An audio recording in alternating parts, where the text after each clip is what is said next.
예배를 위해서 고희석 권사님께서 기도하시겠습니다.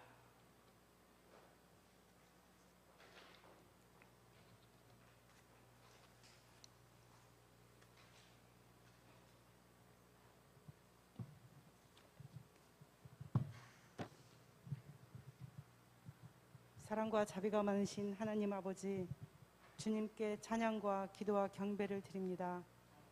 주님의 은혜에 만만이나 감사합니다. 이 시간 저희의 연약하고 부족한 믿음을 돌아보며 부끄러운 마음으로 회개하오니 주님께서 손잡아 주시며 저희를 강건하게 도와주시옵소서.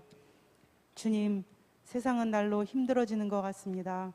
그런 세상 속에 살면서 너무나 많은 일을 겪으며 감당하며 부대끼는 저희를 주님 붙잡아 주시옵소서. 정녕 주님의 자녀로 부끄럽지 않도록 우리의 믿음을 더욱 강건하게 하여 주시옵소서. 주님의 사랑을 받은 우리가 강건하게 바로 서서 매 순간 찬양의 삶, 감사의 삶, 칭찬받고 쓰임받는 삶을 살아가며 많은 사람에게 본이 되는 삶 살 수 있도록 우리의 매 순간을 간섭하시어 풍요롭고 기쁜 신앙생활이 될 수 있도록 은혜 내려 주시옵소서. 주님 또한 몸된 교회를 위하여 무시로 기도하는 성도가 되게 하시옵소서. 작은 마을에 세우셨지만 큰 일을 감당케 하시고 더욱더 주님의 사랑을 실천하는 본이 되는 교회 될 수 있도록 기도와 봉사와 헌신을 아끼지 않는 저희가 되게 하시옵소서. 또한 주님, 단위에 세우신 목사님 영육이 강건케 하시고 성령이 함께 하셔서 선포하는 하나님의 말씀마다 은혜게 되게 하시고 기쁨과 찬양이 넘치는 예배가 되게 하시옵소서. 우리의 삶이 기도가 되고 찬양이 되길 원하오며 감사드리며 예수님의 이름으로 기도드렸습니다. 아멘.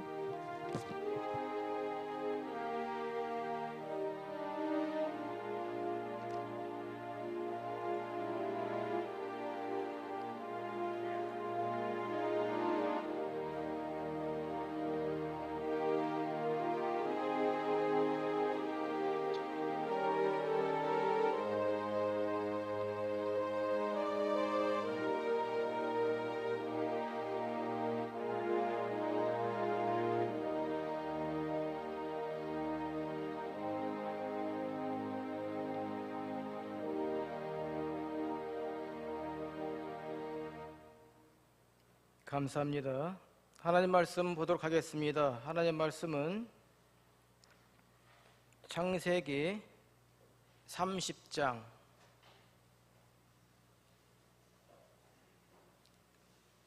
구약 43면에 있습니다. 창세기 30장 25절부터 36절까지의 말씀을 교독하시겠습니다. 25절부터 36절까지 말씀입니다. 라헬이 요셉을 낳은 때에 야곱이 라반에게 이르되 나를 보내어 내 고향 내 본토로 가게 하시되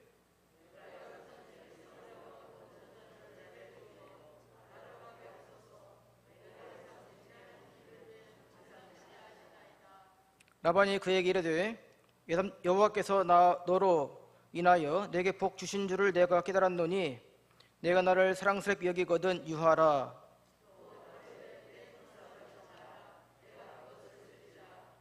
야곱이 그에게 이르되 내가 어떻게 외삼촌을 섬겼는지 어떻게 외삼촌의 짐승을 쳤는지 외삼촌은 아시나이다.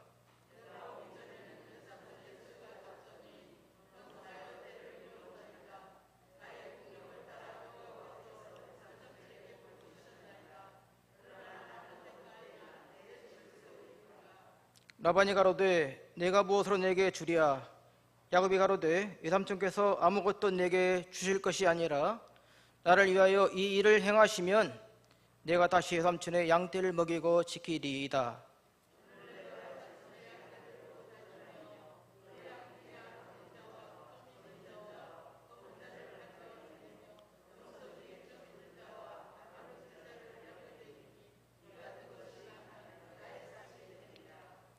후일에 외삼촌께서 오셔서 내 품삯을 조사하실 때에 나의 의가 나의 표징이 되리이다.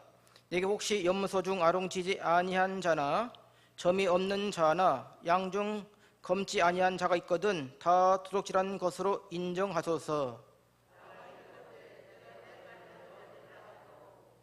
그날에 그가 수염소 중 얼룩무늬 있는 자와 점 있는 자를 가리고 암염소 중 흰 바탕에 아롱진 자와 점 있는 자를 가리고 양 중에 검은 자들을 가여 자기 아들들의 손에 붙이고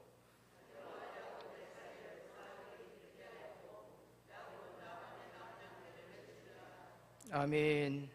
아멘.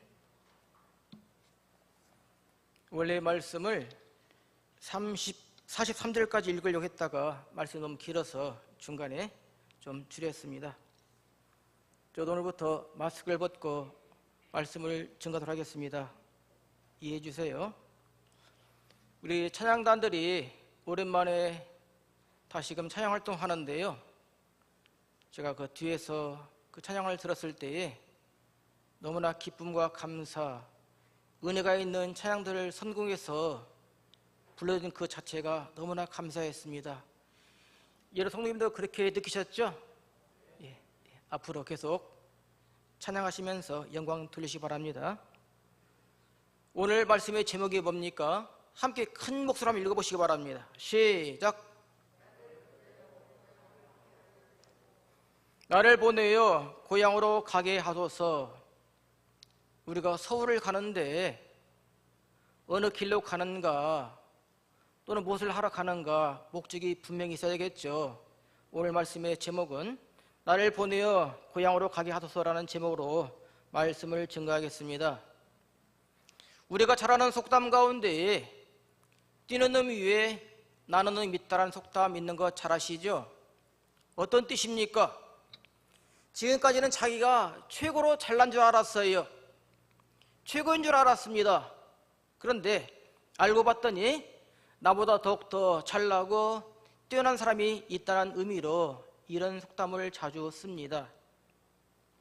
오늘 말씀 가운데 두 명이 나옵니다. 그런데 이 두 명 모두에게 달인이라고 하는 명칭을 붙여도 손색이 없을 듯합니다. 이 두 명이 누굽니까? 야곱 그리고 라반이라고 하는 사람입니다. 어떤 달인입니까? 서로 상대방을 잘 속이는 그런 재주와 특징을 가지고 있어요. 라반과 야곱입니다. 야곱이 어떤 사람입니까? 사냥터에서 한창 뛰어놀고 사냥을 하고 돌아온 형에게 죽 한 그릇을 가지고 몰래 그 장자권을 빼앗은 사람이 야곱이란 사람입니다. 이것뿐입니까? 아버지가 연세가 있으셔가지고 기력이 쇠합니다. 그래서 앞을 볼 수가 없었어요. 하루는 장남 에서에게 에서야 들어가서 짐승을 잡아서 별미를 만들어서 나에게 가지고 와라. 내가 그 별미 먹고 너에게 마음껏 축복하겠다는 그런 말을 할 때에 이 야곱의 말을 엿듣는 자가 있었습니다. 누구입니까? 아내이자 부인인 리브가가 그와 같은 말을 듣고 이 야곱의 집은 참 이상합니다. 가족이 4명인데요 4명이 편을 나르고 있어요. 아버지 이삭과 에세가 한 편을 먹고 있고요, 어머니 리브가하고 야곱이 한 편을 먹고 있는데 그 말을 들었던 어머니 리브가가 사랑하는 아들 야곱에게 그 축복을 해주고 싶어가지고 집에 있는 짐승을 빨리 잡습니다. 별미를 만듭니다. 그리고 요셉의 손에 들려가지고 아버지께로 가려고 했는데 한 가지 걸리는 게 있어. 이 에서는 몸에 털이 많은 친구입니다. 사람이에요.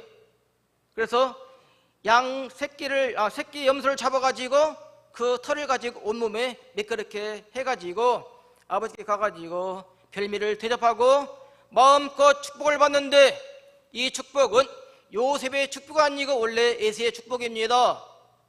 그런데 변장을 해가지고 몰래 축복을 받는 이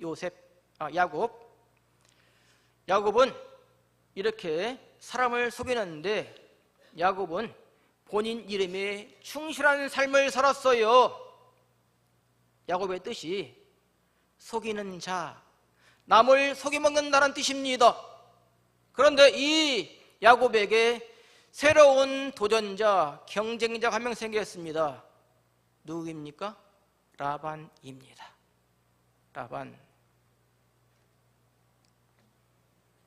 이 야곱이 밧단 아란에 지금 피해 있으면서 외삼촌 집에 가서 일을 하는데요, 외삼촌에게 딸이 2명이 있습니다. 첫째 딸 레아하고 둘째 딸 라헬인데요, 이 야곱에게는 둘째 딸이 마음에 들어오는 거예요. 저 여인을 내 부인으로, 내 아내로 맞이해야겠다라고 해가지고 자기 외삼촌에게 부탁을 합니다. 외삼촌, 제가 외삼촌을 위해서 7년간 열심히 봉사하겠습니다. 일하겠습니다. 둘째 딸을 나에게 주세요. 어차피 때가 되면 결혼해야 되는데 외삼촌 어려운 부탁이 아니잖아요. 그래, 그렇게 해. 해서 이 야곱이 열심히 일을 합니다. 어느덧 7년이 지났습니다. 드디어 약조한 대로 되어가지고 그날 밤 혼례를 치르고 밤에 잠을 자고 아침에 일어났는데 이게 웬일입니까? 자기 옆에 있는 사람은 야곱이 그토록 사랑해 가지고 7년 동안 봉사했던 라헬이 아니고 언니 레아였던 거예요. 왜 그랬을까요? 라반이 야곱을 속인 겁니다. 할 수 없이 그 사랑하는 라헬을 자기의 아내로 맞이하기 위해서 또다시 7년을 열심히 일을 하는데요, 14년간 일을 할 때에 이 외삼촌 라반은 조카에게 10번의 약속을 했는데 10번의 약속 모두 다 뒤집습니다. 약속을 안 지킨다는 겁니다. 이것이 라반의 사람을 속이는 특징입니다. 이 야곱과 라반은 어떤 사이냐? 외삼촌과 조카 사이입니다. 또 하나는 사위하고 장인의 사이입니다. 이런 사이이기 때문에 이 사람들이 허물이 있다면 그 허물을 몰래 덮어줘야 하는데요, 이들은 허물을 덮어주기는커녕 서로 상대방에게 신뢰를 못 주고 있고 서로 믿지 못하는 사이로 전락을 했기 때문에 결국은 서로 속여먹는 쟁탈전을 지금 본문에서 벌이고 있습니다. 야곱이 외삼촌 집에 거한 지, 봉사한 지 14년이 되었는데요, 이 라반의 집에는 놀라운 변화를 가져왔습니다. 재산이 엄청 많이 늘어난 거예요. 이 외삼촌 집에는 날로 재산이 늘어나는데 이 야곱 집에는 양 1마리, 염소 1마리가 자기 이름으로 되어진 것이 없어요. 가족도 재산이라 하면 2명의 부인이 있습니다. 그리고 그 2명이 딸린 몸종이 있습니다. 그리고 이와 같이 부인들이 낳은 12명의 아들과 딸이 있는 것이 전부입니다. 이것이 야곱의 재산이라면 재산입니다. 그런데 하루는 이 야곱이 외삼촌에게 선전포고를 합니다. 외삼촌, 나 이제 내 고향으로 돌아갈 거예요. 이렇게 선전포고를 해요. 사람이 갑자기 어떤 일을 할 때에 그 동기가 배경이 있는 법입니다. 오늘 말씀을 통해서 왜 이와 같이 야곱이 그런 마음을 먹었는가, 또 이와 같은 때에 하나님 어떻게 역사하시는가 등등을 통해서 말씀의 은혜를 나누시기 바랍니다. 첫 번째는 왜 야곱이 고향으로 돌아간다고 했는가, 이것이 중요합니다. 오늘 읽었던 말씀 가운데 25절 말씀을 보면 함께 읽어보실까요? 라헬이 요셉을 낳은 때에 야곱이 라반에게 이르되 나를 보내어 내 고향 내 본토로 가게 하시되 라는 말씀이 있죠. 혹시 여러분 가운데 수고초심이란 말 들어봤습니까? 수고초심. 여우는 죽을 때에 자기가 활동했던 그 무덤을 향해 가지고 그 구멍을 향해서 머리를 돌리고 죽는다는 뜻입니다. 뭘 말합니까? 비록 여우이지만 죽을 때는 고향을 그리워한다라는 의미로 수고초심이란 말을 씁니다. 연어 잘 아시죠? 연어의 습성은, 연어는 산란한 곳에서 태어나가지고 성장한 다른 곳에서 성장을 합니다. 그리고 성어가 되어가지고 어미가 되어가지고 다시 산란할 때는 자기가 산란한 장소로 돌아오도록 되어 있습니다. 이것을 뭐라 하냐? 회귀 본능 또는 기소 본능이라고 합니다. 동물이 이와 같은 연어가 고향을 그리워한다면 사람은 오직이나 고향을 그리워하겠습니까? 요셉 잘 아시죠? 요셉이 활동했던 나라가 애굽입니다. 이 요셉이 죽음 직전에 형제들에게 당부의 당부를 거듭하는 내용이 뭡니까? 창세기 50장 25절 말씀을 보면 함께 읽어보시죠. 요셉이 또 이스라엘 자손에게 맹세시켜 이르기를 하나님이 정녕 너희를 권고하시려니 너희는 여기서 내 해골을 메고 올라가겠다고 하라 하였더라. 이 요셉은 죽어서까지도 애굽에 묻힌 것이 아니고 자기 본국으로 가기를 원했습니다. 올 광복절에는 특별한 행사 하나 있었죠. 우리나라의 주권을 일본에 빼앗겼을 때에 나라의 주권을 회복하는 운동을 했던 분이 독립투사인데요, 이분이 만주에서 활동하시다가 그만 거기서 순직을 하셨습니다.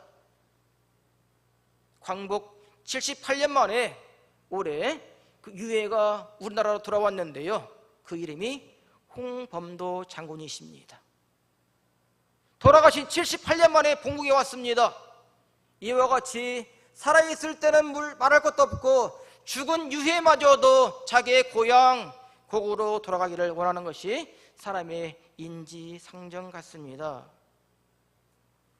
요셉이 지금 라반에게 뭐라고 합니까? 외삼촌, 장인 양반, 내가 고향으로 가겠습니다 라고 말을 하는데요, 실제 이 야곱은 아직 고향으로 갈 수가 없습니다. 왜 그럴까요? 왜 그렇습니까? 이 야곱이 에서의 노용을 피해가지고 외삼촌 집으로 올 때에 어머니가 이 야곱에게 한 얘기가 있어요. 아들 야곱아, 형이 너를 지금 너를 노여워가지고 혼내려고 그러는데 빨리 도망가. 형의 노임이 다 풀리거든 내가 연락할 테니까 그때 돌아와 라고 말합니다. 지금 말씀에서 어머니가 오라고 사인 보냈습니까? 어머니가 돌아도 된다고 기별을 보냈습니까? 아닙니다. 또는 고향으로 돌아가는 데에 빈소로 돌아갈 수 있습니까? 부인 데리고 아들들 데리고 고향에 빈소로 돌아갈 수 있어요? 아직 돌아갈 수 없는데도 불구하고 이와 같이 야곱이 외삼촌에게 큰 소리를 칠 수 있었던 것은 두 가지 이유 때문입니다. 오늘 25절 처음 말씀을 봤더니 뭐라고 되어 있냐면, 라헬이 요셉을 낳은 때에, 25절 처음 말씀이 이와 같은 말씀입니다. 라헬이 요셉을 낳은 때에, 이 야곱이 고향으로 돌아가겠다는 그 원인을 살펴봤더니 부인 라헬과 아들 요셉 때문입니다. 라헬은 누구입니까? 야곱의 정말 사랑하는 부인이거든요. 야곱이 어떻게 사랑했습니까? 7년을 일하는데 어떻게 일하는데 매일 좋은 일만 있겠습니까? 어떻게 7년 일하는데 매일 즐겁게 긍정적으로 쉬운 일만 할 수 있겠습니까? 어렵고 힘들지라도 이 라헬을 생각했기 때문에 그 7년의 세월이 수일같이 지나더라. 그렇게 사랑했다는 얘기입니다. 누가 누구를? 야곱이 라헬을. 첫 번째 원인은 사랑하는 부인 라헬 때문입니다. 또 한 가지 원인은 요셉 때문입니다. 이 야곱은 라헬이라는 부인을 무척 사랑했어요. 그런데 다른 부인들은 애를 잘 낳습니다. 그런데 이 라헬이라는 부인은 결혼했는데 1년이 지나 2년이 지나 10년이 지나 14년이 되었을 때에 겨우 아들 하나 낳는데요, 그게 요셉이라는 아들입니다. 이 야곱에게 요셉은 다른 아들 같지 않았습니다. 이 요셉을 낳자마자 이 야곱 마음에는 천하를 다 가진 것 같은 자신감이 생겼어요. 배짱이 생겼습니다. 그래서 큰 소리를 칩니다. 외삼촌, 내가 이제 고향으로 돌아가겠습니다 라고 당당히 말하는 거예요. 그러면 여러분들, 외삼촌이 그래 가라 할까요? 그래 14년 동안 고생했어 돌아가라 할까요?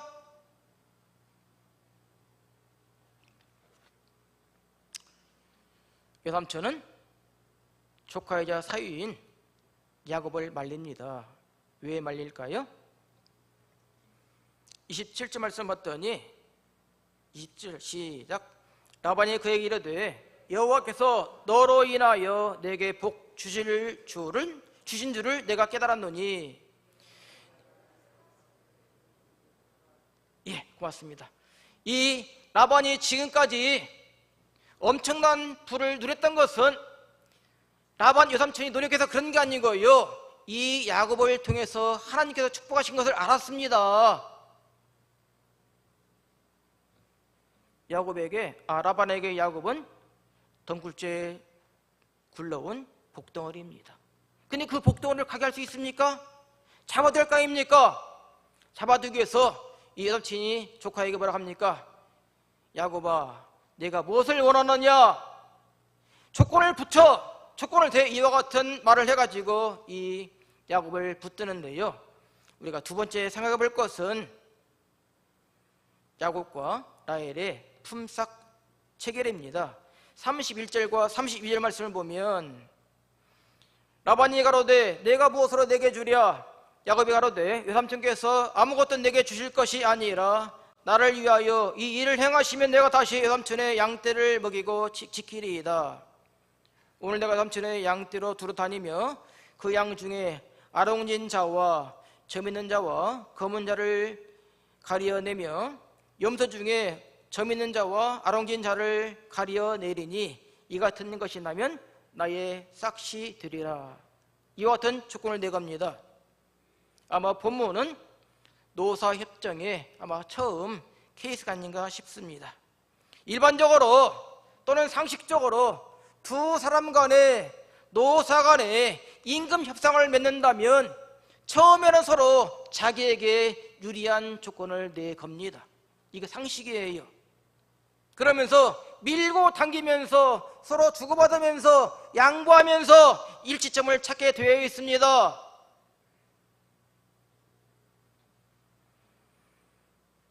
그러면 두 사람 가운데 누가 갑이고 누가 을일까요? 야곱이 갑이고 라반이 을입니다. 왜요? 라반은 야곱을 절대 보내서는 안 돼요. 그러니까 이 야곱이 부르는 대로, 조건을 제시하는 대로 라반은 따를 수밖에 없습니다. 그런데 오늘 야곱이 외삼촌에게 어떤 조건을 내겁니까? 어떤 조건을 내걸죠?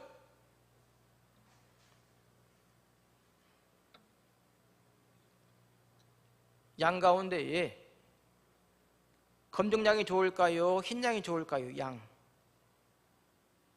양은 흰양이 좋습니다. 그럼 염소는요?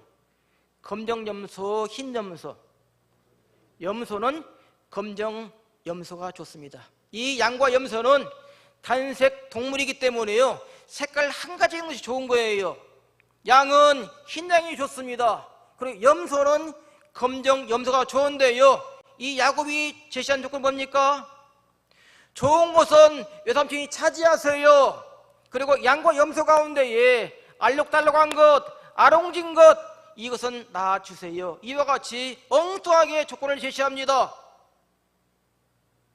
이 조건을 들을 때에 외삼촌 라반은 야곱에게 미련 곰탱이, 멍청이, 바보 같은 놈, 이와 같은 말을 했겠죠. 그런데 야곱의 생각은 전혀 달랐어요. 야곱은 지금이야말로 자기의 재산을 모으는 좋은 기회이기 때문에 어떻게 하면 자기의 유리한 조건을 제시할까 등등을 생각해서 매우 합리적이고 좋은 의견을 제시했습니다.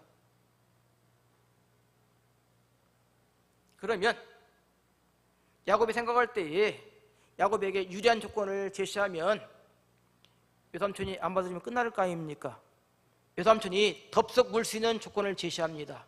그렇다 보니까 외삼촌은 매우 유리하고 자기는 불리한 것인데요, 이와 같은 약정에 또 체결에 명칭을 제가 붙였습니다. 허허실실 작정입니다. 허허실실. 이해가 안 가세요? 허허실실 작전. 그래서 이 야곱이 재산을 모으는데요, 오늘 말씀이 길어서 읽진 않았습니다만 37절과 38절, 39절 말씀 읽어봅시다. 37절부터 39절까지. 야곱이 버든나무와 살구나무와 신풍나무의 푸른 가지를 취하여 그것들의 껍질을 벗겨 흰무늬를 내고 그 껍질을 벗긴 가지를 양떼에 와서 먹는 개천의 물구에 세워 양떼에 향하게 하매 그 떼가 물을 먹으러 올 때에 새끼를 베니 가지 앞에서 새끼를 뱀으로 얼룩얼룩한 점이 있고 아롱진 것을 낳은지라. 이것이 야곱의 재산을 모으는 작전입니다. 야곱의 재산은 양과 염소가 되는데 어떻게 하면 양과 염소를 많이 얻을까? 이것이 작전이에요. 그래서 이 야곱은 어떻게 하느냐? 나무 가운데 버드나무, 이 버드나무는 지금 말하면 플라타나스입니다. 그리고 살구나무, 신풍나무는 포플레예요. 이 가지를 꺾어가지고 중간중간 군데군데 껍질을 벗깁니다. 그러면 그 껍질 속에는 흰색이 보이겠죠.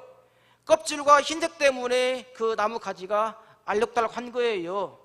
그와 같은 가지를 양과 염소가 물을 마시는 그 개천 물구에 세워놓고 이 어미가 새끼를 뵐 때에 그 알록달록한 것을 보고 새끼를 낳는데요, 그 알록달록한 모습처럼 새끼도 또한 그렇다는 것입니다. 야곱의 1단계 작전은 대성공으로 끝났습니다.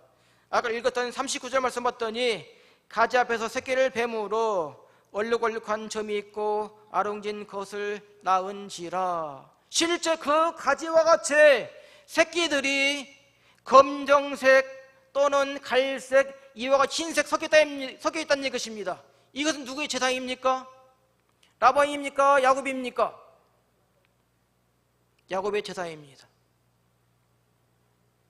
이와 같이 1단계 작전에 성공했기 때문에 야곱은 두 번째 작전에 돌입하는데요, 이왕 동물을 얻을 바에는, 양과 염소를 얻을 바에는 비실비실한 양이 아니고 염소가 아니고 튼튼한 동물을 얻기 위해서 어떤 작전을 펼치느냐? 실한 양과 염소가 오면 거기에다가 가지나무를 세워둡니다. 그리고 어미가 좀 비실비실하고 약한 양이 오면 그 가지를 치워버립니다. 오늘 말씀이에요.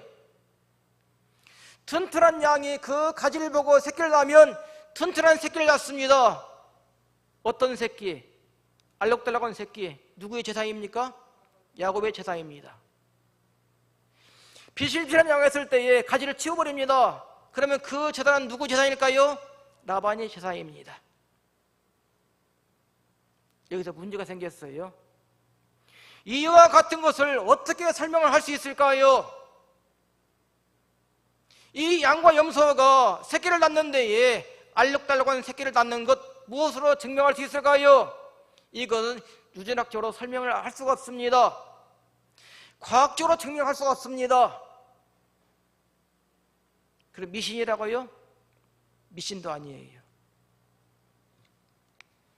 한 가지 문제가 있는데요. 이 양은, 어미 양이 새끼를 가질 때에 눈으로 본 그 자국이, 그 증상이 새끼에게 아주 영향을 많이 미친다고 합니다. 그러면 어미 양이 새끼를 가질 때에 알록달록한 모습을 봤지요. 그러면 그것이 새끼에 영향을 미친다고 볼 때에 양은 그러나 치고 염소는 어떻게 설명할 겁니까?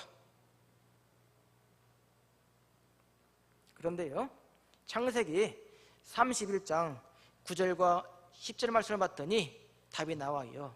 하나님께서 야곱을 축복하신 겁니다. 하나님께서 그 사건에 개입하신 것입니다. 한번 읽어보시죠. 하나님이 이같이 그대들의 아버지의 가축을 빼앗아 내게 주셨느니라. 그 양떼가 새끼에 뵐 때에 내가 꿈에 눈을 들어보니 양떼를 탄 수양은 다 얼룩무늬 있는 것, 점 있는 것, 아롱진 것이었더라. 야곱의 작전에 하나님께서 은혜를 더하셨습니다. 하나님께서 개입하셨습니다. 6년이 지난 이 야곱의 작전은, 야곱은 어떻게 변하고 있습니까? 43절 말씀을 봤더니 이에 그 사람이 힘이 풍부하여 양떼와 노비와 약떼와 나귀가 많았더라. 어떻게 됐다는 얘기입니까? 하나님의 축복으로 놀라운 부를 누렸다는 것입니다. 하나님께서 야곱을 이처럼 축복하신 이유가 있습니다. 야곱이 예뻐서요? 야곱이 정직해서요? 야곱이 착해서요? 아닙니다. 옛날 야곱에게 한 축복의 약속이 하나가 있었어요. 야곱이 한 약속, 어떤 약속일까요? 에서를 피해가지고 도망칠 때에 베들에서 밤에 자면서 꿈을 꿨는데요, 창세기 28장 15절 말씀 보면 내가 너와 함께 있어 내가 어디로 가든지 너를 지키며 너를 이끌어 이 땅으로 돌아오게 할지라. 내가 네게 허락한 것을 다 이루기까지 너를 떠나지 아니하리라 하신지라. 이와 같이 야곱이 이런 놀라운 축복을 얻었던 것은 누구 때문이라고요? 하나님의 약속, 하나님의 축복 때문입니다. 말씀의 결론입니다. 지금까지 야곱이 제사를 모으는 그런 말할 수 없는, 설명할 수 없는 계획과 작전에 신실한 하나님께서 함께 하심으로 이런 놀라운 결과를 가져왔습니다. 왜 그랬을까요? 이 야곱을 통해 가지고 하나님의 구속사에 필요했기 때문입니다. 하나님 구속사에서 이 야곱이 감당해야 될 몫이 있었기 때문입니다. 사랑하는 성도님, 하나님은 하나님의 구속사에서 여러분들의 삶을, 행동을, 믿음을 사용하십니다. 그 일이 크건 작건 분명히 원하고 계십니다. 야곱을 하나님의 구속사에서 축복하셨던 것처럼 여러분들의 삶 가운데에 하나님을 높이는 삶, 하나님께 영광 돌리는 삶, 그래서 여러분들의 삶이 하나님의 구속사에서 놀라운 축복과 큰 흔적, 귀한 흔적 있는 삶 되시기를 주님의 이름으로 축복합니다. 찬송하겠습니다. 찬송 434장입니다.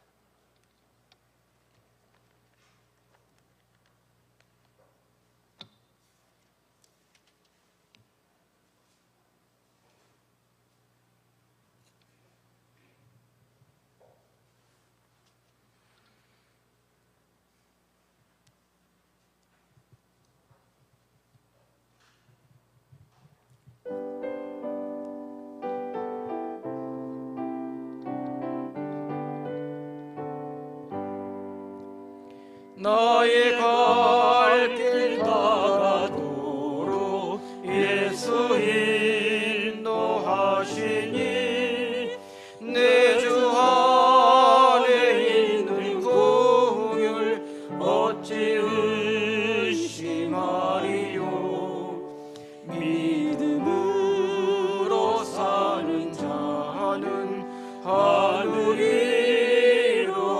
받겠네. 무슨 일을 만나든지 만사형통하리라. 무슨 일을 만나든지 만사형통하리라.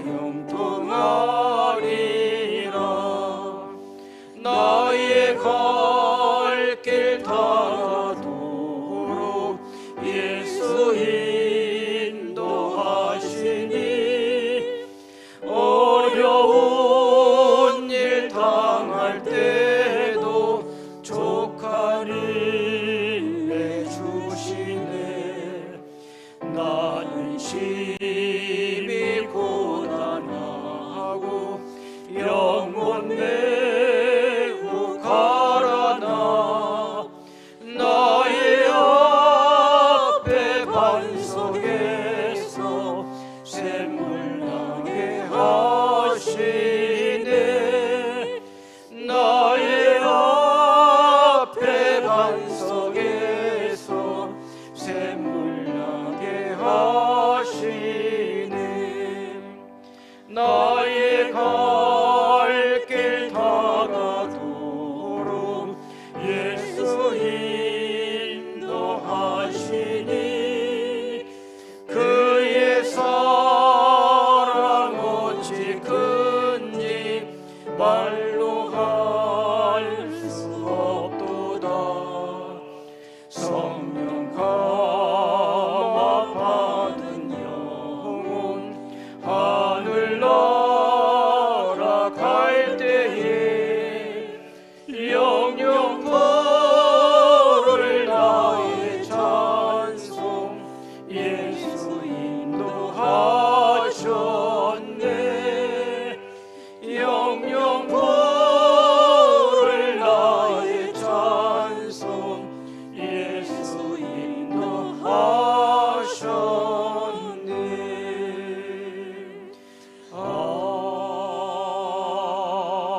아멘.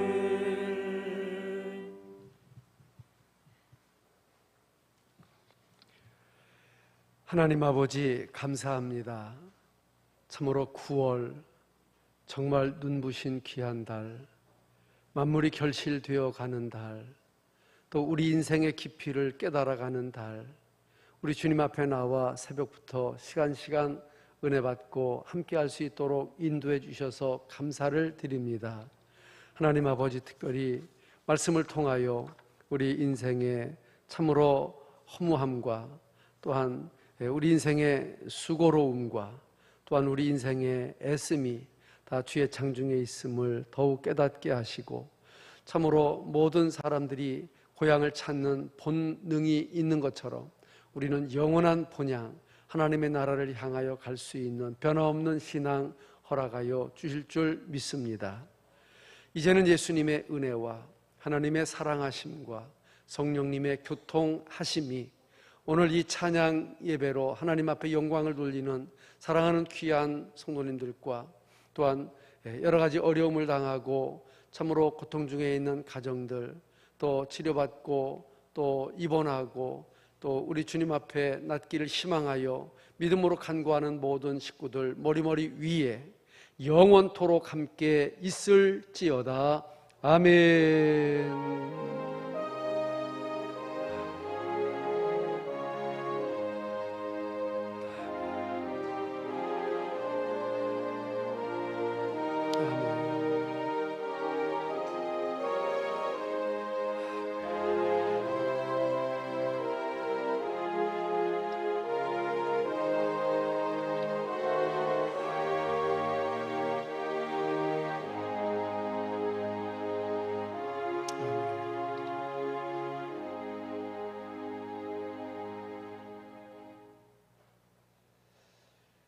예, 감사합니다.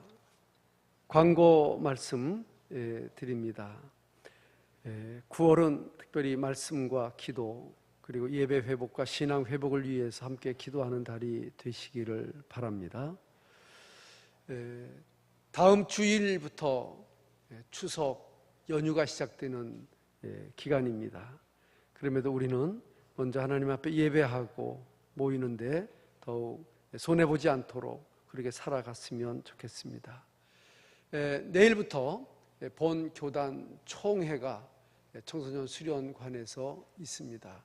위에서 기도해 주시기를 부탁드립니다. 우리 정순열 권사님 오늘 2시에 입관 예배를 드렸습니다. 그리고 발인 예배는 내일 아침 9시에 드립니다.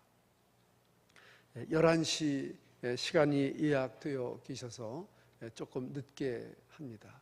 교회에서는 8시 45분에 이제 출발하도록 하겠습니다. 인피를 들려서 신포 서년까지 같이 다녀오실 분들은 준비하고 나와주시면 고맙겠습니다. 감사합니다. 자유롭게 돌아가시기를 바랍니다. 감사합니다.